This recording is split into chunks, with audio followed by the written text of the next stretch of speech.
बेटा, तूने बहू पर नहीं मेरे संस्कारों पर हाथ उठाया है। ये क्या शशांक, तुमने बहू पर हाथ उठाया है? क्या उसी दिन के लिए तुम्हें बड़ा किया है? इतना पढ़ाया लिखा कि तुम इस संस्कार ही भूल जाओ और अपने ही लक्ष्मी का यूं अपमान करो। पलाश जी अपने बेटे को डांटते हुए बोले, पर पापा वो बेवजह की बहस कर रही थी मुझसे। शशांक ने सफाई दी, कोई भी बात हो पर घर की लक्ष्मी का अपमान बिल्कुल गलत है। तूने बहू पर नहीं मेरे संस्कारों पर हाथ उठाया है। आज मुझे देखा कभी तेरी माँ से ऊंची आवाज़ में बात करते या हाथ उठाते? पलाश जी बोले, पर पापा माँ ऐसी नहीं थी, वो आपकी हर बात मानती थी, तो आप क्यों उन पर हाथ उठाते? शशांक बोला, किसने कहा कि वो मेरी हर बात मानती थी? और कोई पत्नी पति की हर बात माने? क्या वो गुलाम है? पलाश जी बोले, पर पापा। शशांक बोला, पर वर कुछ नहीं, जा बहू से माफ़ी मांग अभी। पलाश जी बोले, मैं माफ़ी नहीं मांगूंगा। ये बोलकर शशांक गुस्से में बाहर निकल गया। ये है पलाश जी और उनका बेटा शशांक की माता जी का देहांत आज से 8 साल पहले ही हो गया था और अभी 4 महीने पहले ही शशांक की शादी पलाश जी ने नुपुर से करवाई थी। बहू, क्या मैं अंदर आ सकता हूँ? शशांक के जाने के बाद पलाश जी बहू के कमरे के बाहर से बोले, आइए ना पापा। नुपुर अपने आंसू पोंछते हुए बोली, बहू, मेरा रिश्ता तो नहीं तुमसे कुछ पूछने का, पर तुम्हारी सास के ना होने से मैं तुम्हारी सास ससुर दोनों हूँ और इसी नाते यहाँ चला आया हूँ। पलाश जी ने भूमिका बनाई। पापा आप बेझिझक बोलिए, आप क्या बोलना है, क्योंकि मैं भी आपसे एक ससुर की नहीं पिता की छवि देखती हूँ। नुपुर बोली, तो ये रिश्ते का मान रख मुझे बताओ, क्या बात है? क्या चल रहा है तुम दोनों की जिंदगी में? अभी तक बात बहस की थी तो मैं चुप था, पर आज शशांक ने हाथ क्यों उठाया तुम पर? पलाश जी बोले, पापा, उनका कहना है कि मैं उनके बाकी दोस्तों की पत्नियों जैसी नहीं हूँ। वो सब मॉडर्न है तो उन्हें मुझे कहीं ले जाते हुए शर्म आती है। आज अपने दोस्तों के यहाँ वो मुझे जींस पहनकर जाने को बोल रहे थे। मैंने बोल दिया, पापा घर में हैं इसीलिए मैं सूट पहन लेती हूँ, पर वो उसी बात पर गुस्सा हो गए और मुझे गवार बोलने लगे कि मुझे सलीका नहीं कहीं आने जाने का नहीं है।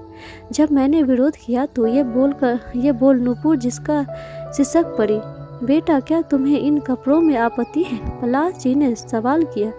पापा, बात आपत्ति की नहीं, शशांक की आदत बन चुकी है अपनी मर्जी मुझ पर थोपने की। हमेशा जो मैं पहनती उसे बदलवाना ही होता है इन्हें। नुपुर बोली, देखो बेटा, कभी कभी एक दूसरे की पसंद का ख्याल रखना गलत नहीं, पर जब एक जना हावी हो रिश्तों पर तो उसे बदलना जाना चाहिए। पढ़ी लिखी हो तुम, पर क्या फ़ायदा ऐसी शिक्षा का, इतने पढ़े लिखे का, जो अपने लिए थोड़ी ना हो सको? पलाश जी बोले, मैं समझ गई पापा आपकी बात, अब सच में एक पिता ही है। नुपुर आदर के साथ बोली। तभी वहाँ शशांक आया तो पलाश जी उठकर चले गए। मुझे माफ़ कर दो नुपुर, आगे से ऐसा बिल्कुल नहीं होगा। कितनी बात हो जाए मैं कभी हाथ नहीं उठाऊंगा, शशांक शर्मिंदा होते हुए बोला। पर नुपुर ने कोई जवाब नहीं दिया। काफ़ी देर मनाने के बाद नुपुर ने इस शर्त पर माफ़ किया कि अगर कोई भविष्य में ऐसा होता है तो वो शशांक को छोड़ देकर चली जाएगी। कुछ दिन बाद घर में पूजा थी। नुपुर, कल क्या पहनने वाली हो? तुम देखो, सब रिश्तेदारों के साथ साथ मेरे दोस्त भी आएंगे, तो जरा ध्यान रखना। शशांक अपनी आदत से मजबूर हो बोला। शशांक, पूजा है तो जाहिर मैं साड़ी ही पहनूंगी, ये लाल रंग की है। बोली नुपुर, नहीं ये नहीं, तुम ये पिंक वाली साड़ी पहनो। शशांक की एक साड़ी निकालते बोला, पर वर कुछ नहीं, तुम यही पहनोगी। शशांक बोला। अगले दिन तैयार होते वक्त शशांक ने हरे रंग का कुर्ता पहना। तभी नुपुर वहाँ आ बोली, ये क्या शशांक, मेरी बेइज्जती करवाओगे? मेरे पीहर वालों के सामने आप ये सुनहरी कुर्ता पहनो? क्यों, मेरे हरा कुर्ती पहनने से कोई तुम्हारी बेइज्जती होगी?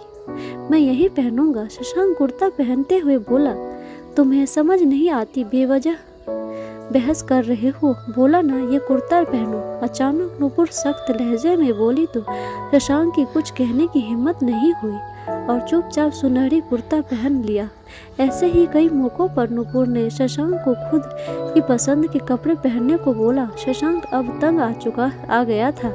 नुपुर, इंसान की मर्जी भी कुछ मायने रखती है कि नहीं?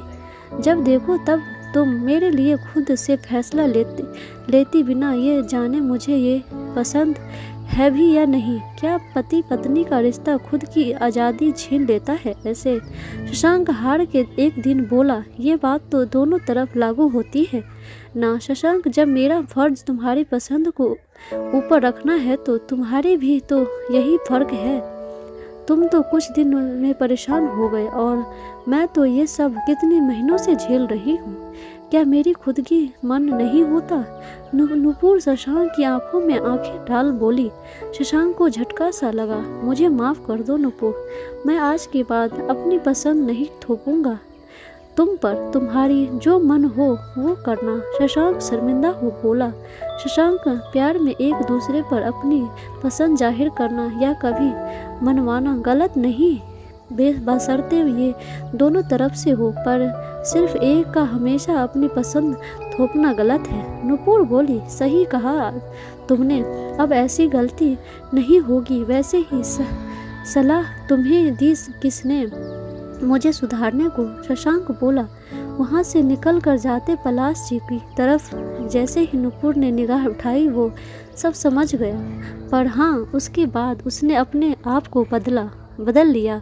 उसमें आए बदलाव को देख नुपुर खुश थी और अपने पिता तुल्य ससुर की शुक्रगुजार भी। दोस्तों, ये सच है, कुछ पति या पत्नी सिर्फ अपनी पसंद को ऊपर रखते हैं और अपनी जीवन साथी पर भी पसंद थोपते हैं, जो सरासर गलत है। ऐसे में रिश्ते बोझ बन जाते हैं, क्योंकि भले हम किसी भी बंधन में बंधे हो, पर थोड़ी आज़ादी तो होना ही चाहिए। दोस्तों, आपको ये कहानी कैसी लगी कमेंट बॉक्स में ज़रूर बताइए और लाइक शेयर सब्सक्राइब जरूर कीजिएगा। धन्यवाद।